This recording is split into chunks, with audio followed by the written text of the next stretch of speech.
मैं इस चीज के ऊपर जो है कंप्रोमाइज नहीं करूंगा कि अपने मौकफ से पीछे हट जाऊं। खान साहब ने तो साबित कर दिया कि वो चाहते हैं कि मुल्क के अंदर रूल ऑफ लॉ हो, वो हक के साथ खड़े हैं, वो चाहते हैं कि हमारा मुल्क के अंदर आइन और कानून की बालादस्ती हो। आज इमरान खान जेल में पड़ा है तो आपके बच्चों के मुस्तकबिल के लिए पड़ा है। हकीकी आजादी के लिए आपको 8 फरवरी को निकलना है। कंटेनर लगाए जा रहे हैं, लोगों को गिरफ्तार किया जा रहा है, अगवा किया जा रहा है। पर समाअत थी, समाअत कल तक मुलतवी हुई है। आपको कहना चाहता हूँ कि आज सुप्रीम कोर्ट में फैसला आया, खान साहब के सामने भी ये बात डिस्कस की गई। अभी हमारी उनके साथ, क्योंकि हम थोड़ा लेट पहुंचे, हाई कोर्ट में थे, मिशाल साहिबा या दीगर हमारी लीगल टीम वो पहले की आई थी, बातचीत भी की खान साहब ने मीडिया से। तो जो सुप्रीम कोर्ट में फैसला आया है, हुकूमत की जो अपील थी, इंटर कोर्ट अपील फाइल की गई, वो एक्सेप्ट की गई है। यानी कि जो नैब तरामीम की गई थी, जिसमें ये जरदारी और नवाज शरीफ और शहबाज शरीफ, ये जितना खानदान है जिन्होंने करप्शन की थी, जिन्होंने आज तक रसीदें जो हैं वो कौम को नहीं दी,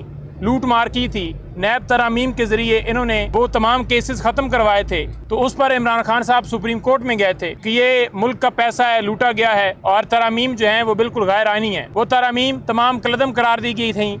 उसके खिलाफ इंटर कोर्ट अपील हुकूमत ने फाइल की, उनकी अपील जो है एक्सेप्ट हुई है हुकूमत की। अच्छा, इसमें बात यह है कि अगर ये हम आज से पहले भी कह रहे थे कि अपील अगर एक्सेप्ट होती है तो डेफिनेटली नवाज शरीफ और जरदारी और इन तमाम लोगों के मुकदमात जो दोबारा रेफरेंस दायर किए गए थे वो तो ख़त्म हो जाएंगे। इसके साथ साथ जो खान साहब या बीबी साहबा के ऊपर मुकदमात हैं नैब के हवाले से, वो भी ख़त्म हो गए। लेकिन खान साहब ने मुल्क के इंटरेस्ट को देखते हुए, खान साहब ने इस आवाम के इंटरेस्ट को देखते हुए कि हमारे मुल्क में ये लूट मार, आवाम का पैसा जो है लूटा जाता है, उसको देखते उन्होंने कहा कि मैं केस, बिल्कुल मेरे खिलाफ केस चलते रहें, मैं फेस करूंगा, क्योंकि झूठे केसेस हैं, सब सारी दुनिया को पता है। लेकिन उन्होंने कहा कि मैं इस चीज़ के ऊपर जो है कंप्रोमाइज़ नहीं करूंगा कि अपने मौक़िफ़ से पीछे हट जाऊं और वो केस लड़ते रहे। कल रात भी ये बात चल रही थी कि अगर खान साहब केस हारते हैं तो डेफिनेटली यहाँ पर भी ये केसेस ख़त्म होंगे।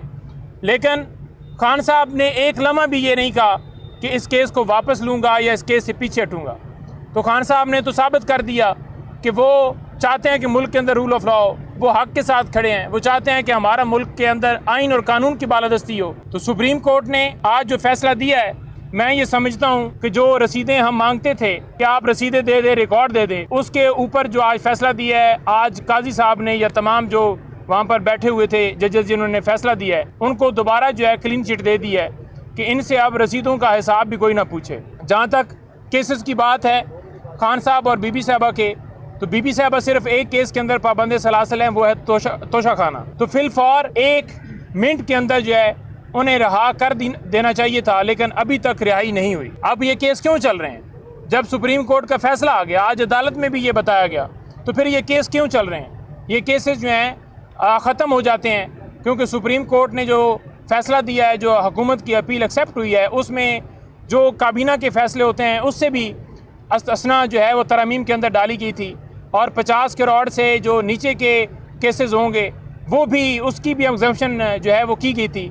तो ये सारी चीज़ें देखते हुए अब तो केस ये चल ही नहीं सकते, लेकिन केस फ़िलहाल चल रहे हैं। कल पर समाअत मुलतवी हुई है, लेकिन खान साहब ने कहा है कि जिन्होंने ये झूठे केसेस बनाए, चाहे वो चेयरमैन नैब हो, जो भी इसके अंदर शामिल हो, तो खान साहब ने आज कहा है कि मैं उनके ख़िलाफ़ इन झूठे केसेस के ऊपर जो है मुकम्मल तौर पर इख्तियार रखता हूं और मैं उनके खिलाफ केसेस करूंगा। नंबर 2 बात यह है कि खान साहब ने जलसे के हवाले से बात की है, क्योंकि मैं ये बातें आपके सामने करके, बाकी खान साहब ने मीडिया के साथ बात की और वो काफ़ी उनका मौक़िफ़ आ चुका है। तो मैं जो है मिशाल को और 30 सेकंड, आधा मिनट या मिनट जो है ये इन्होंने आखिर पे कमेंट देने हैं।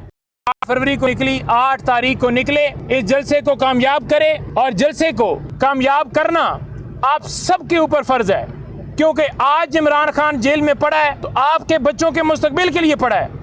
आज बीबी साहबा पड़ी हैं, दीगर लीडरान पड़े हैं या वर्कर पड़े हैं, तो वो आपकी खातिर अंदर पड़े हैं। तो हकीकी आज़ादी के लिए आपको 8 फरवरी को निकलना है।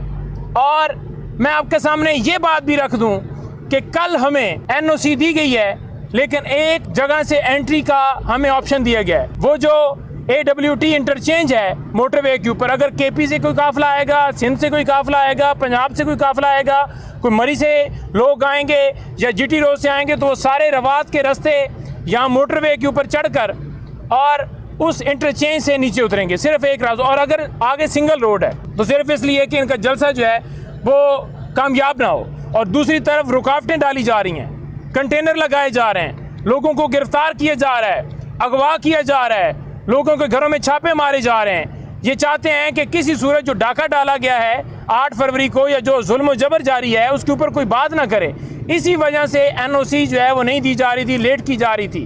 अब मैं आपके सामने ये बात रखना चाहता हूँ कि खान साहब को ये कहा गया कि जनाब ये जो जलसे के हवाले से 8 फरवरी के 8 सितंबर के हवाले से ये बात की गई कि जनाब आपको मुकम्मल तौर पर 8 सितंबर को इजाज़त होगी। ये गारंटी दी गई, किसकी तरफ से दी गई आपको भी पता ही है। एस्टेब्लिशमेंट ने गारंटी दी कि आपको 8 को जलसे की इजाज़त होगी। आप मुल्क के अंदर, क्योंकि उस वक्त आपने देखा कि मजहबी जमातें आई हुई थी, तो खान साहब ने पहली बात देखी कि मजहबी जमातें आई हुई हैं तो मजहबी काज है, हम इसके ऊपर नहीं कंप्रोमाइज़ करेंगे। दूसरी बात ये बताई गई कि जनाब मुल्क के अंदर जो है वो इंतशार हो जाएगा, कंटेनर बंद है, कर्फ्यू लगा हुआ है, मोटरवे बंद कर दी गई है, जो है वो आपके बंदे मारे जाएंगे। सेम दोबारा पहले 9 मई आपके ऊपर एक मलबा डाला गया है, दोबारा इसी तरह से एक झूठा आपके ऊपर बना दिया जाएगा और कहा जाएगा कि आप इंतजार चाहते हैं। खान साहब ने मुल्क के इंटरेस्ट को देखते हुए, खान साहब ने कानून का साथ देते हुए, खान साहब ने कहा कि हम 9 मई वाले नहीं हैं, हम 8 फरवरी वाले हैं। खान साहब ने कहा कि हम पुरअमन जमात हैं और पुरअमन का मैसेज खान साहब ने उस दिन दिया और खान साहब ने जलसा मुलतवी किया। तो जो उस वक्त गारंटी दी गई थी, जो इंश्योरेंस दी गई थी एस्टेब्लिशमेंट की तरफ से, वो इंश्योरेंस यही थी कि आपको किसी सूरत जो है वो हर्डल्स नहीं की जाएंगी, आपका जलसा जो है वो कामयाब किया जाएगा, आपका जलसा जो है वो उसमें कोई रुकावट नहीं होगी, आपको एनओसी मिलेगी, आपको कोई प्रॉब्लम नहीं होगी।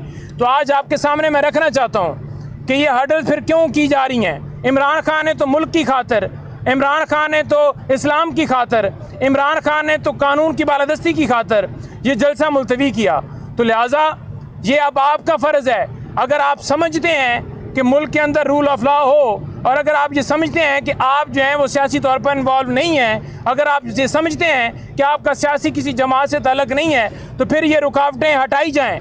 ये जो आपने गारंटी दी थी उस गारंटी के ऊपर जो है, जो इमरान खान ने मुल्क की खातिर जो तस्लीम की थी बात, आप उस गारंटी के ऊपर अमल पैरा हों और जो लोग आ रहे हैं उनको जलसा करने दें। ये हमारा हक है जो कि आईने पाकिस्तान हमें देता है।